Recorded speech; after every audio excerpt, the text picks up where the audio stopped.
I de moment el que s'ha fet és tancar, precintar la gossera i s'ha obert un expedient al Departament de Medi Ambient per veure quina és la sanció que se li pot posar al propietari. I una cosa que m'ha sobtat és, aquí a les imatges ja es veu pobres amb les condicions en les que estaven, no? Però una cosa que m'ha sobtat és que els agents, com els gossos tenien les ungles molt llargues, això és símptoma que no es podien moure i que estaven molt de temps sense poder moure's, perquè clar, és que a sobre d'estar la gàbia, una gàbia de 6 metres quadrats, 8 gossos dintre, a més estaven lligats, o sigui que realment la mobilitat era... Sí, estaven lligats dintre de la gàbia. Alguns sí. La gossera de qui és? Però és un partit... Però qui portava aquests... És privat. Però qui portava els gossos allà? Gossos... O sigui, la gossera municipal de Barcelona és que la gent troba o quan gossos abandonats o quan la Guàrdia Urbana requisa animals i els porta i gestiona. I se financia amb diner públic, però aquesta... No, això era totalment privat. I què són? Particulars que es desfan de gossos que els abandonaven allà? Clar, i després hi ha també el dubte de si, que sempre en operacions així, si darrere d'això hi pot haver baralles de gossos... Que aquests animals fossin per baralles. D'aquests animals que fossin utilitzats per això, perquè, clar, algú que vulgui comprar un gos aquí... Quant temps feia que existia aquesta gossera? Pel que sabem, feia mesos que estava funcionant així. I ningú havia detectat abans? No, ni constava cap denúncia ni res. I és legal la instal·lació com a tal? La gossera era legal? Sí. És legal? El que és il·legal és la fossa sèptica que tenia i, evidentment, les condicions, però permís per tenir gossera sí que hi havia. Per tant, tenien el permís municipal per tenir gossera, però ningú no havia inspeccionat mai l'estat de la gossera. Doncs, Déu-n'hi-do, 113 gossos en aquesta gossera il·legal. I atenció al cas que ens... Periòdicament al programa ens arriben notícies de casos de maltractament salvatge amb animals. L'últim cas ens arriba des de Carcaixent, al País Valencià, i ja els avisem que són imatges que poden arribar a ferir alguna sensibilitat perquè, en fi, és una agressió força brutal. Uns desconeguts van entrar al centre de la protectora d'aquesta localitat, van robar 3 gossos i van matar un exemplar de mastí. Els autors d'aquest cas de brutalitat, diríem que no es van limitar a donar mort a l'animal, sinó que el van torturar i li van acabar seccionant el cap.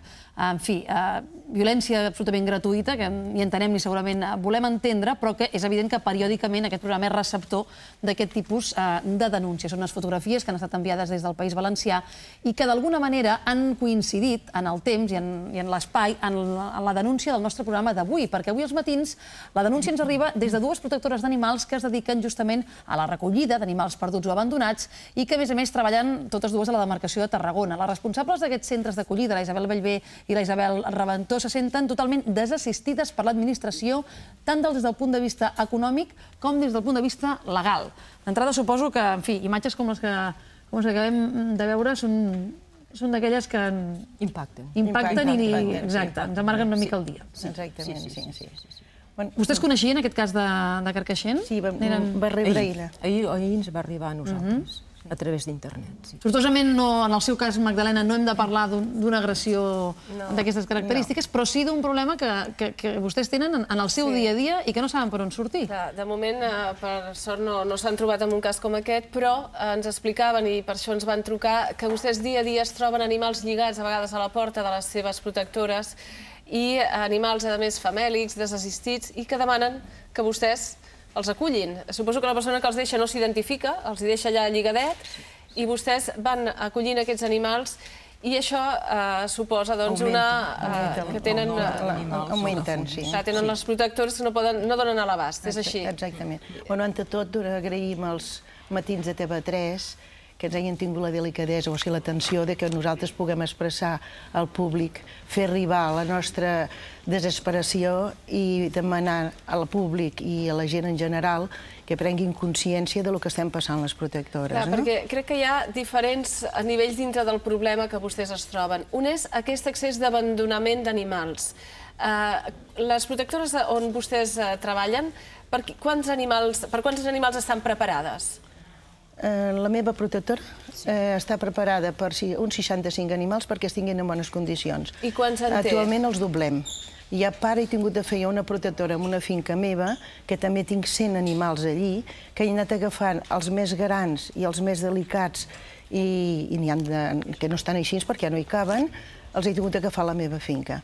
Aquesta finca estic 3 anys demanant autorització i papers, i m'han fet fer projectes, i ho he tingut de pagar de la meva butxaca, i encara no la tinc legalitzada. Aquest seria un dels altres aspectes d'aquesta denúncia. I vostè, Isabel, treballa a la protectora de Torredembarra i a la de Calafell? No hi ha treballadors a les nostres protectores, hi ha voluntaris, o sigui, tots són voluntaris.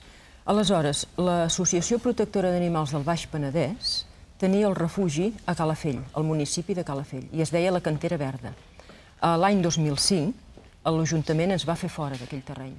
Des d'aleshores no tenim refugi. I on tenen els animals? A partir de llavors tenim un conveni de col·laboració amb la protectora de Torredembarra i treballem conjuntament. I quants animals tenen en aquesta protectora? A Torredembarra, en aquest moment, en total, hi ha uns 300 animals acollits. I per quants estaria preparada? Més de 150 no. És per tant, anar també per sobre tenen del nombre. El doble del que podrien. I a més, totes les protectores tenim cases d'acollida, que es diu. Vol dir que hi ha famílies que temporalment ens acullen animals, per exemple, cadells, sobretot en època de molt de fred, els hiverns. Però els acullen, vol dir que després els retornen? No, vol dir que els tenen fins que trobem famílies per adoptar-los.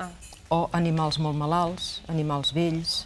O sigui, és tot un conjunt de societat que s'implica en l'animal abandonat. Ara jo preguntava que els animals aquests que es troben lligats, si fossin animals que compleixen la normativa, vells no, pobrets, són els amos els que han de complir la normativa, haurien d'anar amb el xip, per exemple, no? Exactament. És un dels problemes que tenim. Perquè nosaltres, a la nostra protectora, es van trobar que en l'espai d'agost i setembre, o setembre-octubre, ara, sobre aquests mesos, ens van deixar lligats 51 animals. A l'època de l'estiu, o després de l'estiu. I inclús me'ls tiraven a dintre, en un espai que hi ha 2 metres i pico, i alguns animals inclús havíem d'acudir-los a socórrer-los perquè es feien mal a les cames o alguna cosa.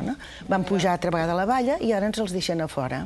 En la particularitat que sempre ens els deixen al rato que nosaltres no estem. Clar, perquè vostès mai han enxampat ningú infraganti. Han posat una persona... Sí, a vegades sí. I quina és la conversa o quin és el... Sí, a veure, quan una persona vol abandonar un animal, l'abandona. Si un animal va microxipat, que per llei haurien d'anar tots microxipats, perquè estem parlant d'animals de companyia, de gossos, gats i fures. Per sort, fures pràcticament no ens en trobem. Els gats en porten pocs, pobrets, perquè és més fàcil abandonar-los al carrer. I els gossos és el que ens acaben portant. Els que ens deixen lligats a les portes, si alguna vegada hem trobat algú que ho està fent, si li dius pren l'animal, potser sí que te'l prendrà. Però si el vol abandonar, l'abandonarà 2 cantonades més cap allà. Clar, encara és millor que els deixi vostès que tindran cura. O sigui que forçosament el tenim que agafar. Quan una persona et deixa un animal lligat i no truca al timbre, és que no vol pagar ni aquest mínim de diners que se li demana per dir, a veure, aquest animal l'haurem de castrar, l'haurem d'esterilitzar, l'haurem de vacunar. Vostès l'agafarien, és a dir, si ara jo vinc amb un animal i explico que pel que sigui no me'n puc continuar fent càrrec... Normalment els agafem. Vostès me l'agafarien encara que doblin la capacitat de la seva gossera. Generalment els agafem. Esclar, què tenim que fer? No tenim opció. Però també hi ha un punt, dispensa, hi ha un punt que és... O sigui, hauríem d'arribar. O sigui, la solució seria arribar a un punt òptim en què la responsabilitat del ciutadà arribés a tal moment en què només agafessin animals de companyia els que talment tinguessin la voluntat de tenir-los tota la vida. El que no tingui aquest pensament és millor que no n'agafi. Clar, vol dir que moltes vegades ho fan per frivolitat. Això fa anys que s'intenta solucionar.